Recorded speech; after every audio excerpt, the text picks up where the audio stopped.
Sir ডেকেছেন? বসুন।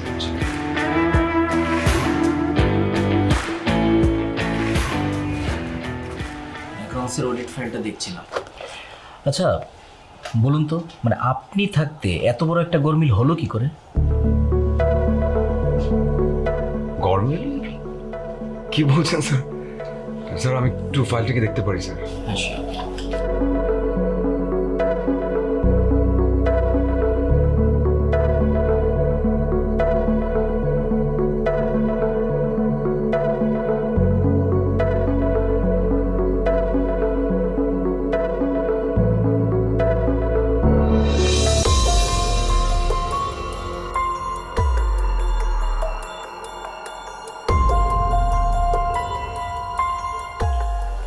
Sir sir sir এটা কি করে সম্ভব স্যার? মানে এত বড় গরমিল তো সম্ভব না স্যার। অবশ্য স্যার এই যে যে টাইম পিরিয়ডটা আছে স্যার, এই টাইম পিরিয়ডে স্যার 2 দিন আমি অফিসের বাইরে ছিলাম স্যার। হয়তো সেই সময়টাতে। আপনি যেখানেই থাকুন এটা তো আপনার রেসপন্সিবিলিটি, তাই না? জি স্যার। দেখুন দীপু সাহেব, আমাকেও কিন্তু জবাবদিহি করতে হয়। তাছাড়া আপনি তো খুব ভালো করে জানেন আমাদের এই অফিস এইসব ব্যাপারে খুব স্ট্রিক্ট। জি। এটা যদি টাকা পয়সার ব্যাপার না হতো তাহলে হয়তো আমি ম্যানেজ করতে পারতাম। হায়ার অথরিটি থেকে আমাকে বলা হয়েছে আপনার নামে শোকজ লেটার ইস্যু করতে। হোয়াট? কি বলছেন স্যার? আগামী 2 মাসের মধ্যে আপনি টোটাল হিসাব কমপ্লিট করে দিবেন, নয়তো সমপরিমাণ টাকা অফিসে জমা দিবেন। স্যার আপনি আমার সিচুয়েশন খুব ভালো করে জানেন, কিন্তু এই 2 মাসের মধ্যে এতগুলো টাকা আমি কি করে জমা দেবো স্যার? আসলে আমার হাতে কিছু করার নেই, আর আপনাকে এই 2 মাস অফিসে আসতে হবে না।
কি ব্যাপার, তুমি বসে পড়েছো কেন? যাও ফ্রেশ হও, আমি খাবার দিচ্ছি। নাও। চূড়াও শেষ, ফিনিশড, সব শেষ। কি বলো? অফিসের 25 লাখ টাকার গরমিল হয়েছে। আমাকে বলা হয়েছে এটা 2 মাসের মধ্যেই হিসাবটা বুঝিয়ে দিতে, না হলে এই পুরো 25 লাখ টাকা অফিসকে ফেরত দিতে। এটা কি মামা বাড়ির আবদার নাকি? এতগুলো টাকা তুমি কোত্থেকে দেবে? আর তাছাড়া তো টাকাটা তুমি সরাওনি। ধুর, লাগবে না এই চাকরি করা, বাদ দিয়ে। ছেড়ে দিতে হবে না, অফিসে আমাকে ছেড়ে দিচ্ছে। আমাকে নোটিশ দেওয়া হয়েছে, শোকজ করা হয়েছে যে আমি অফিস থেকে সাময়িকভাবে বরখাস্ত। অবশ্য ভুলও কিছু করেনি। অ্যাকাউন্টসের দায়িত্ব যেহেতু আমার, তাই অর্থ যা যা আছে সব কিছু বুঝিয়ে দেওয়ার দায়িত্বটাও আমার। আমি সেটা যদি এখন বুঝিয়ে দিতে না পারি তাহলে অফিস আমার বিরুদ্ধে বাজে অ্যাকশন নেবে। কি অ্যাকশন নেওয়া হবে? অ্যাকশন বলতে বুঝতে পারছো? থানা, পুলিশ, কোর্ট কাছারি, জেল হাজত। মোট কথা মান সম্মান নিয়ে টানাটানি হবে। এখন কি করবে ভেবেছো? মানে এতগুলো টাকা কোত্থেকে দিবে? আমাদের দিন আনি দিন খায়ের সংসার, থাকার মধ্যে আছে তোমার ওই সেকেন্ড হ্যান্ড গাড়িটা, ওতে আর কতটুকুই টাকা বা পাবে? কারো কাছ থেকে ধার দেনা, মানে তুমি কি মনে করো যে সেই চেষ্টাটা আমি করিনি? কি করিনি আজকে সারাটা দিন আমি? ওই ঘটনা শোনার পর থেকে আমি মনে হয় এমন কেউ পরিচিত বাকি নেই যাকে আমি ফোন করিনি টাকার জন্য। কেউ রেসপন্সই করছে না, যখনই শুনতে পাচ্ছে কোনো না কোনো চুতায় ফোনটা রেখে দিচ্ছে। দীপু, এক কাজ করবে, গ্রামে তোমার নামে যে জমি জমাগুলো আছে ওইগুলো বিক্রি করে দাও না। সম্ভব না, ওটা কোনোভাবেই সম্ভব না। আমার মারা যাওয়ার আগে বলেছিল, যার যাই করিস বাবা, বাবু দাদারই মিঠে বাড়ি, এটা কখনো বিক্রি করিস না। এটা আমি পারবো না, এটা অসম্ভব। বিপদের দিনে জমি জমা যদি কাজেই না লাগে তাহলে আর রেখে কি লাভ? আমাদের মধ্যবিত্তদের জীবনে আত্মসম্মানটাই তো সবচেয়ে বড় সম্পদ। আমি শেষ আসলে, আমি একদম শেষ। আমার মাথা কাজ করছে না, আমি কি করবো? আমি এত টাকা আমি কোত্থেকে কি হবে? শোনো, মাথা ঠান্ডা করো, ফ্রেশ হও, ভাত খাও, তারপরে আমরা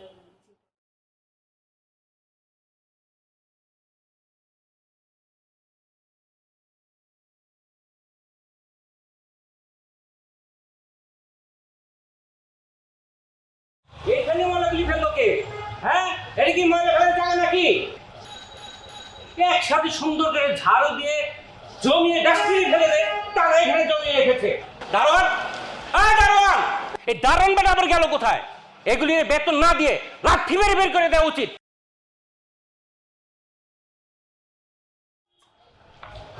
ভালো আছেন? হ্যাঁ হ্যাঁ, ভালো আছি। দেখেন কি সৌভাগ্য আমার, আপনার সাথে দেখা করবো ভাবছিলাম, দেখা হয়ে গেল। জি ভাইয়া, আমি নেক্সট মান্থে ভাড়াটা অ্যাডজাস্ট করে দেবো। না না, ঠিক আছে, সমস্যা তো সবার হতেই পারে, তাই না ভাবি? আচ্ছা ভাবি, দীপু ভাইয়ের কি কিছু হয়েছে নাকি? কই না তো। না মানে তাকে তো অফিসে যেতে দেখি না, সেদিন দেখলাম মোড়ের দোকানে চা খাচ্ছে। আর অফিস টাইমে সে তো বাইরে থাকার লোক না ভাবি, তাই না? না, ওই অফিস থেকে কয়েকদিনের জন্য ছুটি নিয়েছে, গ্রামে জমি জমার প্রবলেম আছে তো কিছু, ওই ঝামেলা সারতে। ভাবি, সেদিন তার এক কলিগের সাথে আমার দেখা হয়েছিল, সে বলল তার চাকরি নিয়ে নাকি কি সমস্যা চলতেছে। আমি কিন্তু কিছু জিজ্ঞেস করিনি, সে আমাকে বলেছে।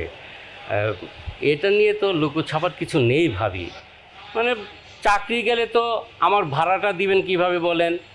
এই ভাড়া দিয়ে কিন্তু আমার সংসার চলে ভাবি, তাই বলছিলাম কোনো কিছু ঝামেলার আগেই। ভাইয়া বললাম তো, কোনো ঝামেলা হলে জানাবো, আর ওই পরের মাসের ভাড়া অ্যাডজাস্ট করে দিব।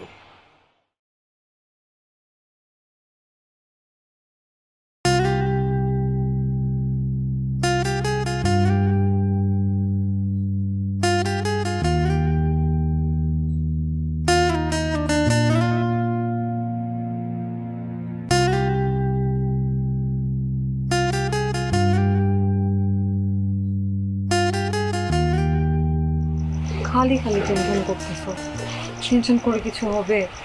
ধৈর্য ধরো, দেখবে একটা না একটা পথ ঠিকই খুলে যাবে।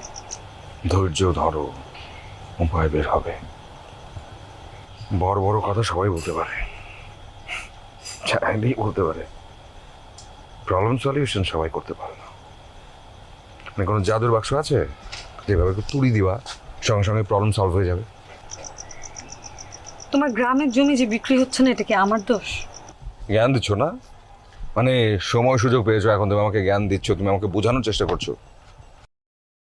একটা ছোট্ট কাজ, মিনিমাম কিছু রেসপন্সিবিলিটি পালন করতে পারো না তুমি। আমার সামনে দাঁড়িয়ে দাঁড়িয়ে ডায়লগ দাও। বাড়িওয়ালাকে তুমি ম্যানেজ করতে পারছো না, তুমি একটু অ্যারেঞ্জ করতে পারছো না 2 মাসে ভাড়ার জন্য। দীপু, তুমি তো জানো লোকটা চোখ ভালো না, কেমন কেমন করে কথা বলে, গায়ে পড়ে পড়ে। তুমি কি বিশ্ব সুন্দরী ঐশ্বরিয়া রায় যে সবাই তোমার গায়ের উপরে সে কথা বলবে? আমি কথা বলি না লোকটার সঙ্গে, সে কি আমার গায়ের উপরে সে কথা বলে নাকি? আমি বুঝি না কিছু। দীপু তুমি না পাগল হয়ে গেছো? হ্যাঁ, মাথা খারাপ হয়ে গেছে আমার একদম মাথা খারাপ হয়ে গেছে। আমার কোনো সেন্স নাই। এখন ডিসাইড করো কি করবা। এই মাথা খারাপ লোকটার সঙ্গে থাকবা নাকি এই বাড়ি ছেড়ে চলে যাবা, তোমার বাপের বাড়ি চলে যাবা? যাও। ও, তুমি তো ডিসাইড করেই ফেলছো, আমাকে জিজ্ঞেস করছো কেন? আর এমনিতেও তো পরের মাসের ভাড়া যদি দিতে না পারো এই বাসা থেকে তো বেরই করে দিবে। আমি তো তোমার মতো রাস্তায় রাস্তায় থাকতে পারবো না। থাকার দরকার নেই তো, যা যা আছে সব নিয়ে এখন চলে যাও। যাও। দীপু তুমি। আমি এরকমই। আমি না, আমি আমার বাপের বাড়িতে হ্যাঁ, যাও প্লিজ যাও। তোমার মতো ওই রাস্তার মধ্যে দাঁড়িয়ে থাকতে পারবো না। হ্যাঁ, যাও যাও যাও যাও যাও।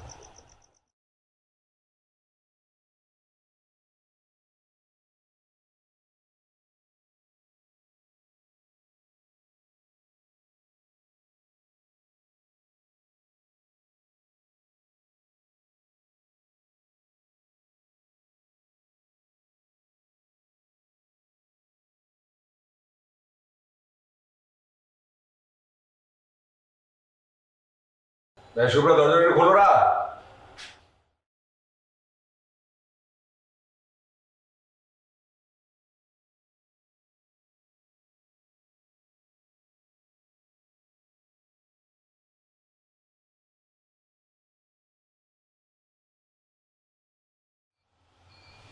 কি চাই? জি, এটা কি দীপু মাহমুদ সাহেবের বাসা?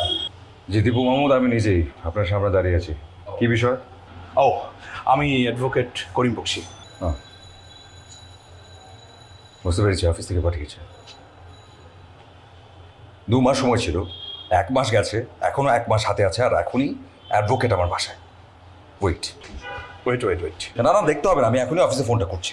আমার মনে হয় আপনি কোথাও কোনো একটা ভুল করছেন। আমি ওয়ার্নিং দিতে আসিনি, অফিস থেকেও আসিনি। তাহলে কেন এসছেন আপনি? এসছি আপনার সাথে কথা বলার জন্য একটা উইলের ব্যাপারে। উইল? কিসের উইল? আপনার নামে উত্তরাতে একটি ফ্ল্যাট সহ প্রায় 5 কোটি টাকার সম্পত্তি উইল করা হয়েছে।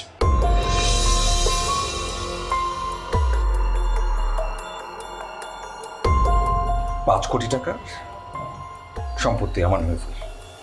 আমাকে কি পাগল মনে হচ্ছে আপনার? মানে ফাজলামো করছেন কেন আপনি আমার সঙ্গে? আর দেখুন, আমি ফাজলামি করছি না, যা সত্য তাই বলছি।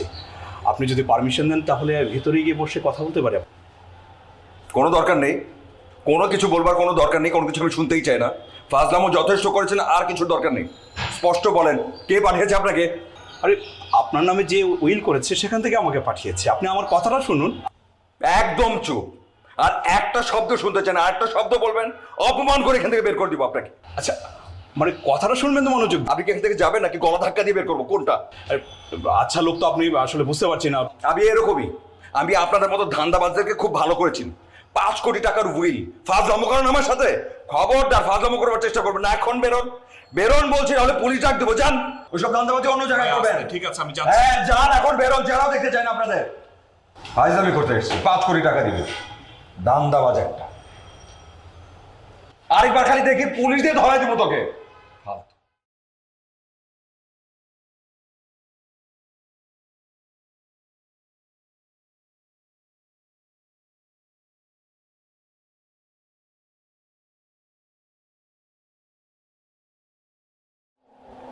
আমাকে একটা চা বানিয়ে দাও।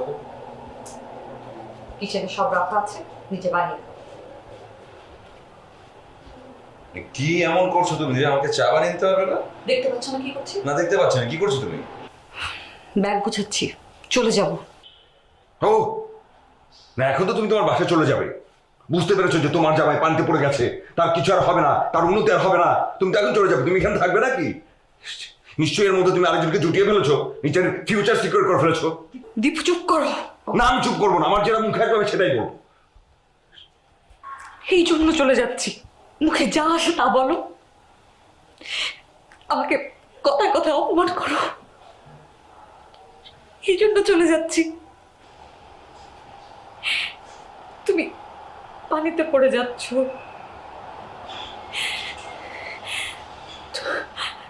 তোমাকে পুলিশ ধরে নিয়ে যাচ্ছে, এগুলোর জন্য আমি তোমাকে ছেড়ে যাচ্ছি না।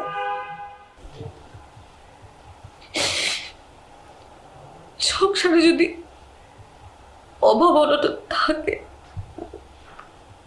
তারপরেও একই ছাদের নিচে থাকা যায়, কিন্তু সম্পর্কে যখন সম্মান থাকে না, তখন কোনোভাবে একটা মানুষ একটা মানুষের সাথে থাকতে পারে না। প্লিজ ধরবেন না আমাকে, প্লিজ। একটা মানুষ তার স্ত্রী সম্পর্কে এরকম চিন্তা করতে পারে, আমি চাই না এরকম কেউ আমাকে স্পর্শ করুক।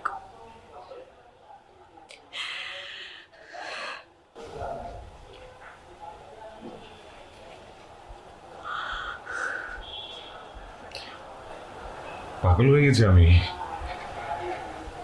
সত্যি পাগল হয়ে গেছে আমি কি করছি আমি কিছু বুঝতে পারছি না।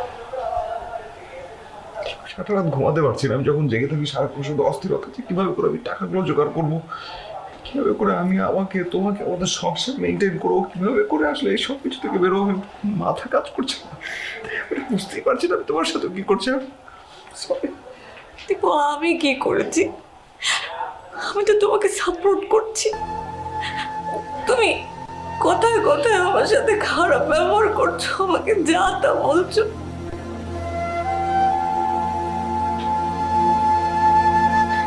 হবে না, আমি তোমাকে ধরে বলছি আমি ঘুরে দাঁড়াবো। বিশেষ করে আমি একদম শক্ত মতো ঘুরে দাঁড়াবো। তুমি যদি আমার পাশে না থাকো আমি খুব করে ঘুরে ধরবে। অসম্ভব না, প্লিজ আমাকে এই অবস্থা ছেড়ে যেও। আমি সরি, আমার এমন ভুল আর হবে না।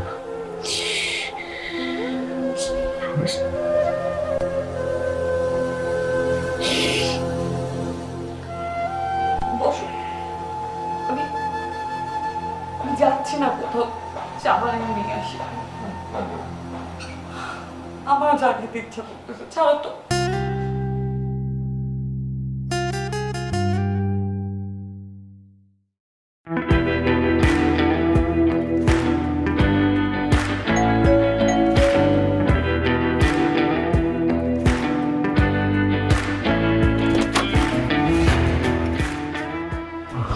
আপনি?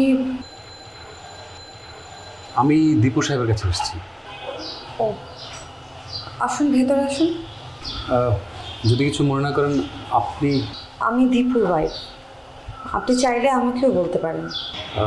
আসলে আমাদের ফ্যামিলির পক্ষ থেকে গতকাল একজন অ্যাডভোকেট এসেছিলেন আপনার হাজব্যান্ডের কাছে। তো উনি তাকে একরকম অপমান করেই তাড়িয়ে দিয়েছিলেন। হয়তো কোনো কারণে ওনার মেজাজ খারাপ ছিল। অ্যাডভোকেট? হ্যাঁ, কি যেন বলছিল, কার সম্পত্তির উইল। রাইট, আমি সেই বিষয়ে কথা বলতে এসেছি। এই মুহূর্তে ওনার কোঅপারেশন খুব দরকার আমাদের।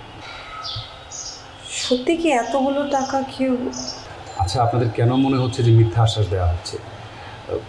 এই যে আমি সমস্ত পেপারস রেডি করে নিয়ে এসেছি, উনি চাইলে সব যাচাই করে নিতে পারেন। উনি যখন যেভাবে চাইবেন আমি সমস্ত সম্পত্তি বুঝিয়ে দেবো ওনাকে।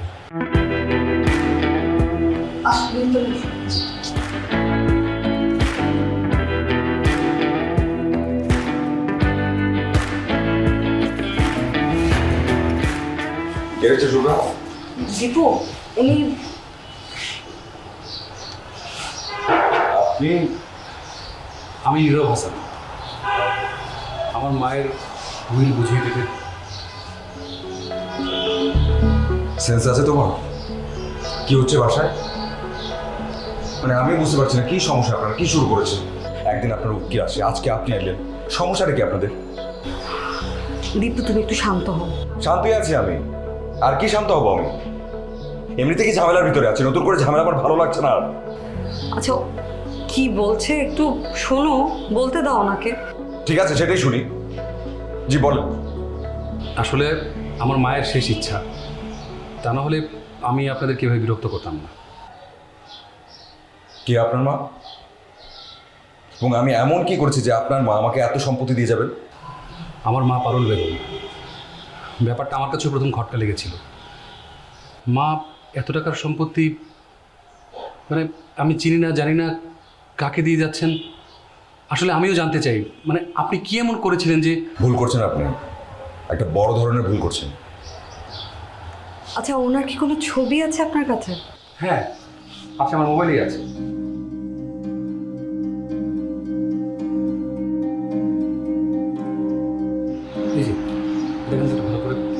বুঝতে পারছেন না।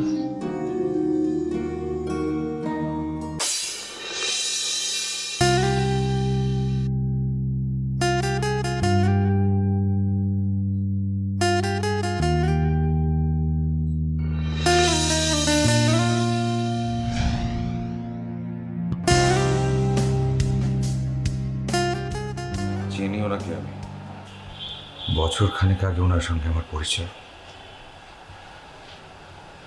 প্রথম যেদিন দেখা হয়েছিল সেদিন ভীষণ টেনশনে ছিলেন উনি।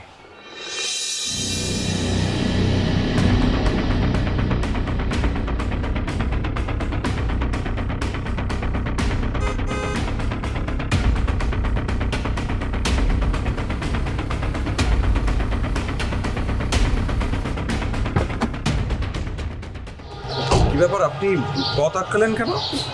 তুমি কি আমাকে একটু লিফট দিবে? আমার গাড়িতে লিফট? সেটা দিতে পারি, কিন্তু কি হয়েছে? আপনি এরকম অস্থির কেন? কোনো সমস্যা আপনার? হ্যাঁ, মানে তুমি একটু আগে ব্যাংকে ছিলে না? হ্যাঁ, ব্যাংকে তো ছিলাম, কিন্তু সেটা আপনি কি করে জানেন? আমিও তখন ব্যাংকে ছিলাম। আমি বেশ কিছু টাকা আসলে তুলেছি। ব্যাংক থেকে বেরিয়ে আমার গাড়িতে উঠতে যাবো, দেখে আমার গাড়ির পাশে বেশ কিছু ছেলেপেলে দাঁড়িয়ে আছে এবং ওদেরকে দেখে আমার ভালো লাগেনি, ভালো মনে হয়নি। আমি অন্য দিক দিয়ে ঘুরে এগুলোতে এসে দাঁড়িয়েছি। বুঝতে পারছি বিষয়টা, কিন্তু অদ্ভুত না যে আপনি টাকা পয়সা নিয়ে রাস্তাঘাটে দৌড়াদৌড়ি করছেন? আপনি তো চাইলে পুলিশকে কল দিতে পারতেন, আপনি সিকিউর হয়ে যেতেন। পুলিশকে তো আমি কল দিতেই পারি, কিন্তু আমি চাচ্ছি যে আমি একটু সেটেল হয়ে তারপরে পুলিশকে খবর দেব। তুমি আমাকে প্লিজ একটু একটু একটু লিখতে দাও না? কিন্তু একটা প্রশ্ন, মানে কেন আপনার মনে হলো যে আপনি আমার সাথে সিকিউর? এমনও তো হতে পারে যে আপনি আমার সঙ্গে যাবার পর বিপদে পড়ে গেলেন, আপনার টাকা পয়সাগুলো আমি নিজেই নিয়ে গেলাম। তোমাকে দেখে আমার ওরকম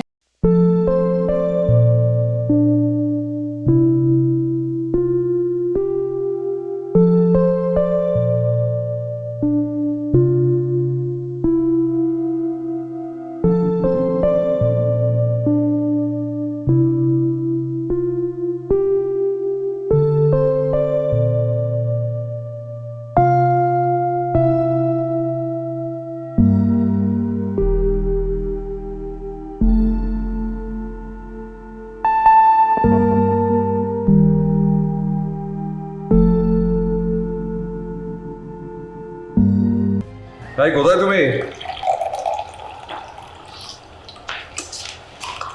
কি এসেছে? একজন মহিলা, অপরিচিত, তুমি চিনবে না। তুমি বাসায় ঢুকতে দিয়েছো কেন? আর পানি কিসের জন্য? উনি খেতে চাইছেন তো দিব না নাকি? এটা কি কথা? কি? তোমার কি মাথা খারাপ হয়ে গেছে? পত্রিকা পড়ো না? হ্যাঁ, খালি পত্রিকা খুললেই তো এই সমস্ত নিউজ আছে যে স্ট্রেঞ্জাররা বাসার মধ্যে ঢুকে খুন করে, ডাকাতি করে, এমনকি কথা যা বলে একটু বুঝে বলো। একজন আছেন, শুনতে পেলে কষ্ট পাবে। মানে চেনো না জানো না একজনকে নিয়ে এরকম মন্তব্য করলে হবে নাকি? এসো তো তুমি আমার সঙ্গে, এসো।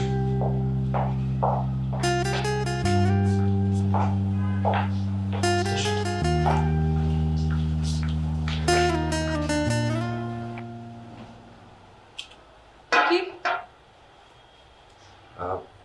মরে চলে যায়নি তো আবার? আরে কি আজও কথাবার্তা বলছো? তাহলে সেন্সলেস হলো কেমন করে? দাঁড়াও, আমি একটু চেক করে দেখি।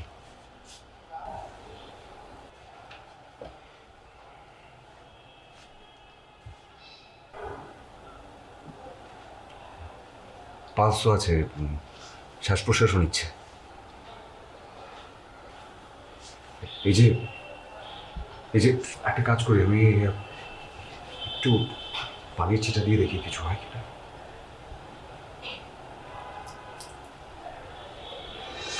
এই যে জি জি জি, আপনি ঠিক আছেন? আবার তো মনে হয় সেন্সলেস হয়ে গেল। আবার বুঝতে পারছি। একটা কাজ করো, তুমি এই ব্যাগটা একটু দেখো, ব্যাগের ভিতরে নিশ্চয়ই কোনো ফোন নাম্বার কিংবা কোনো অ্যাড্রেস থাকতে পারে, সেখানে হয়তো ফোন করে দেখা যেতে পারে। তাড়াতাড়ি করো। কিন্তু কারো পারমিশন ছাড়া কি ব্যাগ খোলা ঠিক হবে? মানে যার সেন্সই নেই তুমি তাকে কি জিজ্ঞেস করবে? কি বলছো তুমি? তোমার প্লিজ তাড়াতাড়ি একটু চেক করে দেখো না।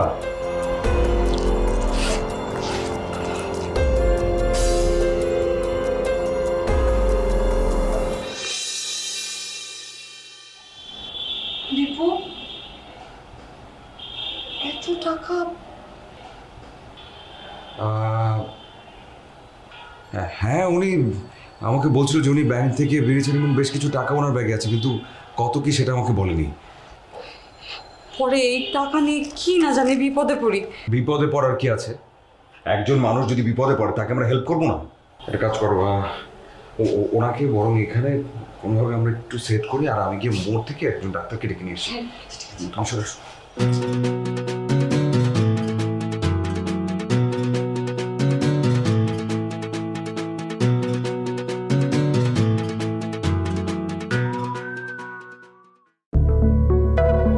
আলহামদুলিল্লাহ, আপনার ঘুম ভেঙে গেছে। আমি আপনি আমার হাজব্যান্ডের সাথে এসেছিলেন, পরে আপনি সেন্সলেস হয়ে গিয়েছিলেন। আপনাকে কি অবস্থা? থ্যাংক গড আপনার জ্ঞান ফিরেছে। কি হয়েছিল আপনার বলুন তো? এমন অদ্ভুত সিচুয়েশন তো আমি কখনো দেখিনি। তুই কি এখন জেরা করবা? আচ্ছা ঠিক আছে, আমি কিছু জিজ্ঞেস করছি না। এই যে ওষুধটা ধরো, ওনাকে খাইয়ে দাও। না না, ওষুধ লাগবে না। আমি এখন অনেকটা ঠিক হয়ে গেছি। আর তোমাদেরকে অনেক যন্ত্রণা করে ফেলেছি, তাই না? আসলে কয়েকদিন ধরে বেশ ধকল যাচ্ছিল, তো তাই হঠাৎ করে মাথাটা ঘুরে উঠলো। আপনার ব্যাগ আর টাকার কথা চিন্তা করছেন? সব কিছু নিরাপদে আছে, ওটা নিয়ে ভাবতে হবে না। বরং আপনি একটা কাজ করুন, আপনার বাসার অ্যাড্রেস কিংবা আপনার ছেলে মেয়ে রিলেটিভস কারো ফোন নাম্বারটা দিন, একটু ফোন করে জানিয়ে দিই যে আপনি এখানে আছেন। সবাই নিশ্চিন্তে থাকবে। না না, কাউকে জানাতে হবে না। মানে ওরা জানতে পারলে বরং দুশ্চিন্তা করবে। আমার বাসা তো কাছেই, আমি নিজেই চলে যেতে পারবো। কি বলছেন আপনি? আপনি একা যাবেন কেন? আমি বরং আপনাকে ড্রপ করে দিয়ে আসবো। তাহলে তো ভালোই হয়। আচ্ছা, এখন কটা বাজে? 9টা। 9টা? তো অনেক রাত হয়ে গেছে।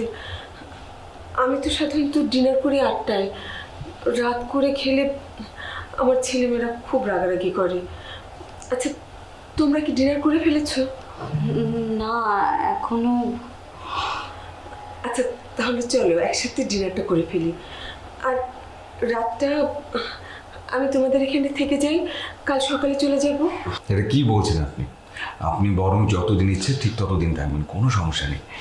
কিন্তু আমি তারপরে একটা কথা বলবো, যদি আপনি আপনার বাসার কারো নাম্বার কিংবা আপনার ছেলেমেয়ের কোনো একটা কন্ট্যাক্ট নাম্বার দিতেন, জানিয়ে দিতাম, তাহলে হয়তো তারা নিশ্চিন্তে থাকতো। দেশে থাকলে তো চিন্তা করবে, ওরা কেউ দেশে থাকে না। আচ্ছা, তোমাদের ওয়াশরুমটা কোথায়?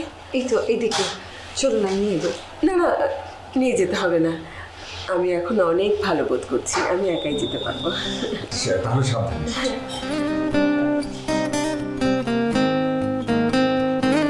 যেতে পারবেন একা? পারবো। সোজা।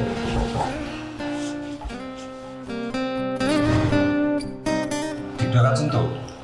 হ্যাঁ বৌমা, তুমি তো ভীষণ গুণবতী একটা মেয়ে। আমার দীপু বাবার অনেক সৌভাগ্য। খালাম্মা, আপনাকে আরেকটা মাছ দিই। দিবে? দাও। আচ্ছা, তোমাদের জন্য থাকবে তো? এটা কি ধরনের কথা বললেন? থাকবে না কেন? আপনার যতটুকু ইচ্ছা হয় প্লিজ নেন। বাবা, আমি কিন্তু তোমাদের বাড়িতে আবার আসবো এই মাছ খেতে। আমি আজকেই তোমাদেরকে অ্যাডভান্স করে যাব। বৌমা আমাকে আবার এই মাছ রান্না করে খাওয়াবে। এটা কোনো কথা? আপনি মাছ খাবেন, সেটার জন্য আপনাকে টাকা দিতে হবে কেন? আপনার যখন খেতে ইচ্ছে করবে আমাকে বলবেন, আমি রান্না করে খাওয়াবো। কেন দিতে হবে না? আমি বাইরের মানুষ না, আমার জন্য তোমাদের হিসাবের বাইরে খরচ হয়ে যাচ্ছে না? ভুল বললেন আপনি। ছেলের বাসায় মা বেড়াতে আসলে কখনো পয়সা খরচ করে খায়? বাদ দিন ওসব। বাসায় অতিথি আপ্যায়ন করাটা বাঙালির ধর্মের পর্যায়ে পড়ে, এতটুকু তো আমি জানি। তুমি তো খুব সুন্দর করে কথা বলো বাবা। তোমাদের এই সাজানো সংসার দেখে মনে হচ্ছে তোমাদের দুজনের সংসার। বাচ্চা কাচ্চা নেওনি কেন? হয়নি, তবে প্ল্যান আছে। এইসব কি আর প্ল্যান করে হয় বাবা? জলদি করে একটা বাচ্চা নিয়ে নাও, দেখবে তোমাদের এই বাড়িটা কিরকম ঝলমল করে উঠবে। আপনি নিন তো আমাকে এত দেওয়া না না, আর দিতে হবে না।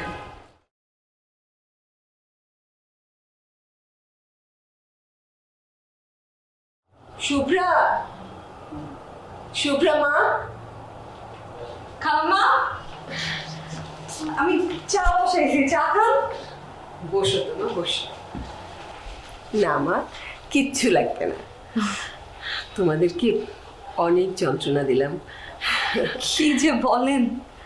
মা, আমাদের একটা রেওয়াজ আছে, নতুন বউর মুখ দেখলে কিছু একটা দিতে হয়।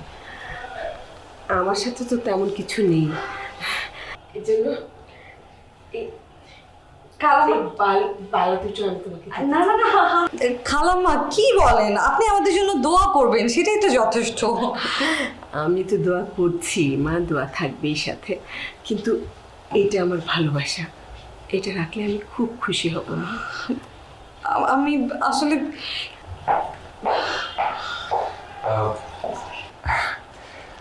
খালাম্মা অফিসের দিকে যাচ্ছিলাম, তো আপনি যদি এখন বাড়ির দিকে যেতে চান আপনাকে নামিয়ে দিয়ে তারপর আমি অফিসে যাব।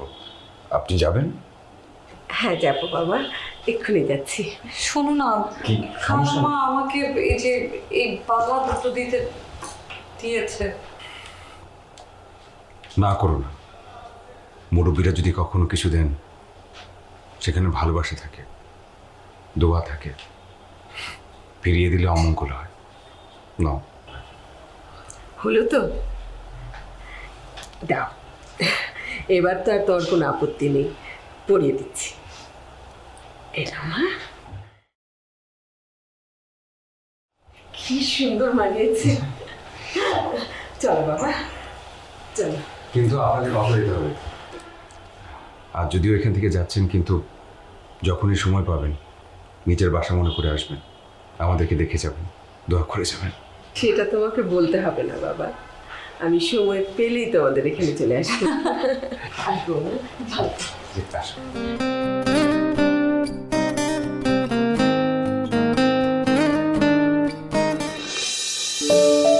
আমার মায়ের পক্ষ থেকে আমি আপনাদের কাছে ক্ষমা চাচ্ছি। আমার মা আপনাদের খুব জ্বালিয়েছে। না না, আসলে আমরা একটু কনফিউজড ছিলাম ওনার আচরণে, তবুও না খুব অবাক লাগছে।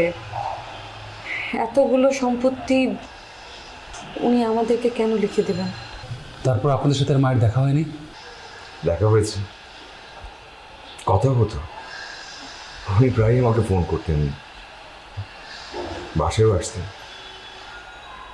একদিন কি মনে করে যেন উনি ওনার বাসায় দাওয়াত দিলেন। আপনারা এরপর আর মায়ের বাসায় যাননি? তার পরের দিনই উনি আমাদের বাসায় এসেছিলেন, সাথে অনেক গিফট।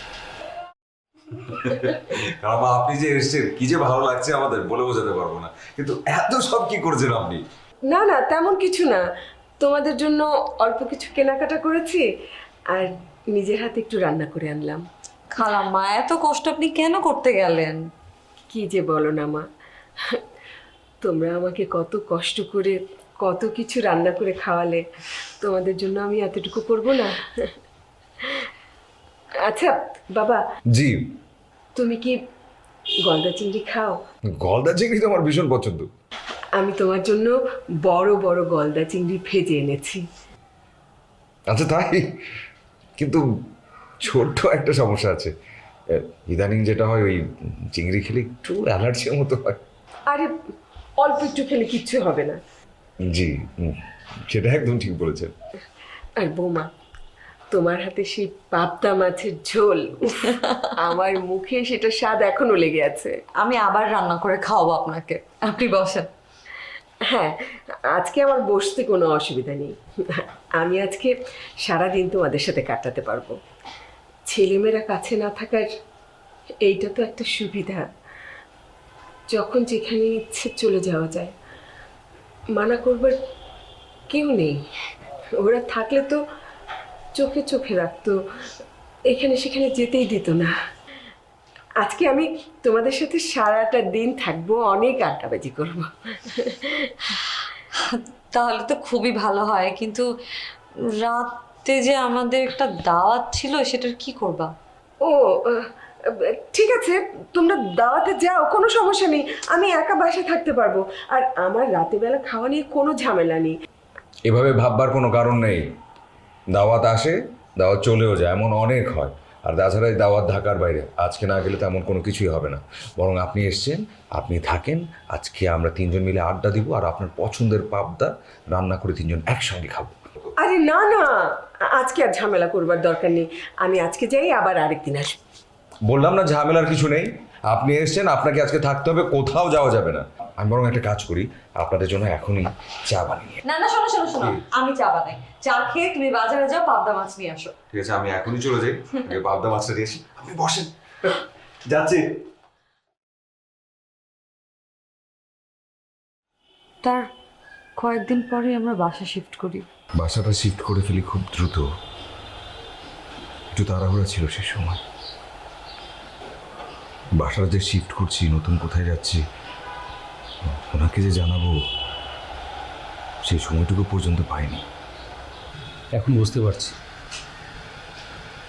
মা আসলে একাকিত্ব থেকেই কাণ্ড করেছিল। আমরা 3 ভাই বোন। প্রথমে আমার বোনটার বিয়ে হয়ে যায়, সে তার স্বামীর সাথে বিদেশে চলে গেল। এরপর আমার বড় ভাই বিজনেস পারপাসে চলে গেল বিদেশে। এরও বেশ কিছুদিন পর আমি স্কলারশিপ পেয়ে আমেরিকায় চলে যাই। এর মধ্যে বাবা মারা গেলেন। আমি স্টাডি শেষ করে দেশে এসে বিয়ে করলাম। বউ নিয়ে কিছুদিন পর আবার চলে গেলাম বিদেশে। মা একা একা দেশেই পড়ে রইল। জানেন, আমরা বিদেশ থেকে মায়ের সাথে ফোনে নিয়মিত যোগাযোগ করতাম ঠিকই, কিন্তু বিভিন্ন ব্যস্ততায় দেশে আর ফেরা হতো না। মা কত বলতো, হ্যাঁ মা, তোমার নাকি প্রেশার বেড়ে গিয়েছিল, তুমি নাকি প্রেশারের ওষুধ ঠিক মতো খাচ্ছ না। খাই তো বাবা, মানে মাঝে মাঝে কিন্তু মনে থাকে না, আবার ইচ্ছাও করে না আসলে। মা এসব বললে তো হবে না, মানে একটা নিয়ম মানতে হবে না বলো। আচ্ছা মানবো মানবো, এবার বল দেশে কবে আসবি? এবার তো আসতে পারবো না মা। তোমাদের বৌমা নায়াগ্রা ফলস দেখার বায়না ধরেছে, তাই ভাবছি এবার অ্যানুয়াল লিভে একটু কানাডার দিকে যাব। ও, গতবারও তো আসিসনি, এবার না হলে অল্প কয়েকদিনের জন্য দেশে ঘুরে যা। একই কথা কেন বারবার বলো মা, পারলে তো আসতামই, তাই না? আর এসেই বা কি করবো? তাছাড়া আমাদের তো রোজই কথা হচ্ছে, তাই না, ভিডিও কলে। ভিডিও কলে কথা বলা আর সামনাসামনি কথা বলা কি এক হলো বাবা? কতদিন তোকে সামনাসামনি দেখি না, তোর গায়ের গন্ধ পাই না বাবা। মা আমাকে এখন একটু রাখতে হবে, আমার একটা জরুরি অনলাইন মিটিং আছে। কাল সকালে আমি আবার তোমাকে কল দিব, ঠিক আছে? আর হ্যাঁ, তুমি কিন্তু ওষুধ ঠিক মতো খাবে, একদম অনিয়ম করবে না, ঠিক আছে? পরে কথা হবে, ঠিক আছে?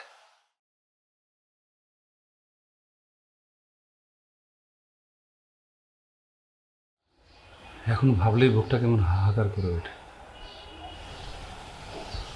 মা আমাদের বড় করার জন্য কত কষ্ট করেছে। যেন মা একটা চাকরি করত, সেই চাকরিটা আমাদের জন্য ছেড়ে দিয়েছিল। আর আমরা বড় হয়ে মাকে একটা সময় পর্যন্ত দিতে পারি। হ্যাঁ, বিদেশ থেকে অনেক টাকা পাঠিয়ে হয়তো দায়িত্ব পালন করেছি, কিন্তু সবচেয়ে বড় যে দায়িত্ব, মায়ের পাশে থাকা, মাকে সময় দেয়া, সেটাই করতে পারি। যে খালাম্মা এখন কই? আমরা একটু ওনার সাথে দেখা করতে চাই।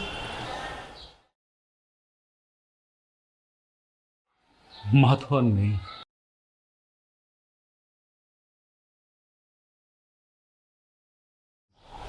নেই? নেই মানে? হাই প্রেশার হয়ে হঠাৎ স্ট্রোক। হাসপাতালে নিতে নিতেই খবর পেয়ে সপ্তাহখানেক আগে আমি দেশে আসি। এই কয়দিন এসব নিয়েই কেটে গেছে। আর তখনই উইলটা সম্পর্কে আমি জানতে পারি। আমি এখনো বুঝতে পারছি না যে উনি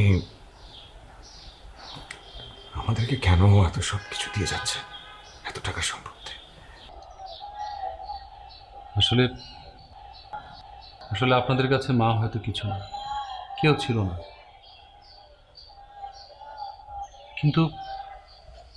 কিন্তু আপনাদের দেখার পর বুঝতে পারছি মা কেন বারবার আপনাদের কাছে ছুটে আসতেন। কি অদ্ভুত ব্যাপার, তাই না? আমরা মাকে সময় দিতে পারিনি, নিজেদের নিয়ে ব্যস্ত ছিল। আর মা আপনাদের মাঝে আমাদেরকে খুঁজে পেয়েছিল। সন্তানের আদর, ভালোবাসার সময় সব আপনাদের কাছ থেকে পেয়েছিল। তাই হয়তো। আপনাকে একটু চা দিই? হ্যাঁ, না ভাবি, চা খাবো না, আমার একটু তাড়া আছে। একদিন আমি এসে আপনার হাতের পাবদা মাছ খেয়ে যাব। আমরা ভাবি টাকা দিয়ে সব কেনা যায়, সব পাওয়া যায়, কিন্তু আমার মা এত টাকা দিয়েও তার নিঃসঙ্গতা দূর করতে পারে না। আর আমিও পৃথিবীর সমস্ত টাকা দিয়ে আমার মাকে ঘিরে পাবো না। বেঁচে থাকতে মাকে শান্তি দিতে পারি। এখন আপনি যদি উইলটা গ্রহণ না করেন, আমার মায়ের আপনার শান্তি পাবে। এটা হয় না, এটা আমি নিতে পারি না, প্লিজ।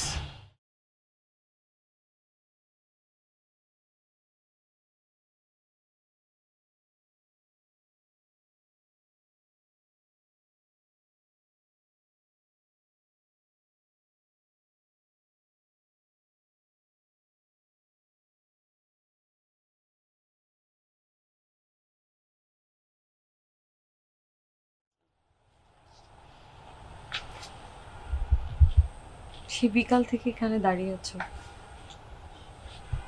খাবে না?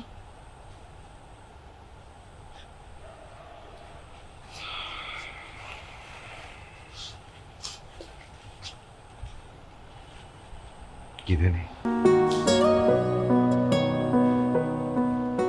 কিছু ভাবছিলাম আমি,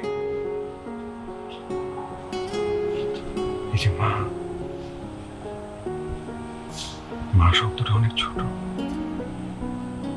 কিন্তু এর শক্তি অপরিসীম।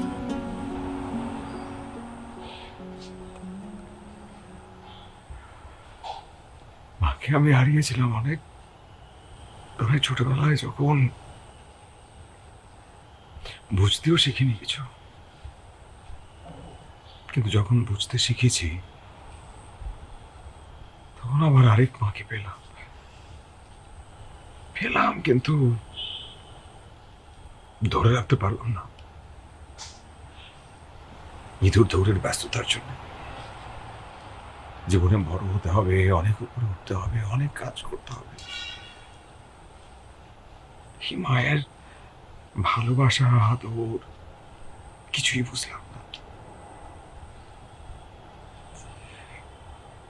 আমাদের বাসায় আসতো, সময় কাটাতে যেত, কিন্তু সেই সময়টুকু পর্যন্ত দিলাম না।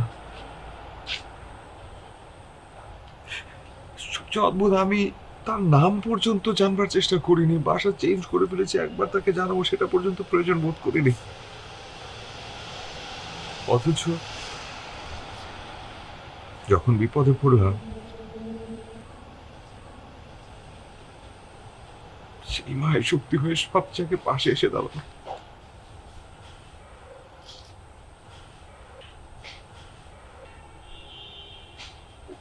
আমি খারাপ, আমি খুব খারাপ একজন মানুষ।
For more updates, subscribe and press the bell icon on YouTube app and never miss another update.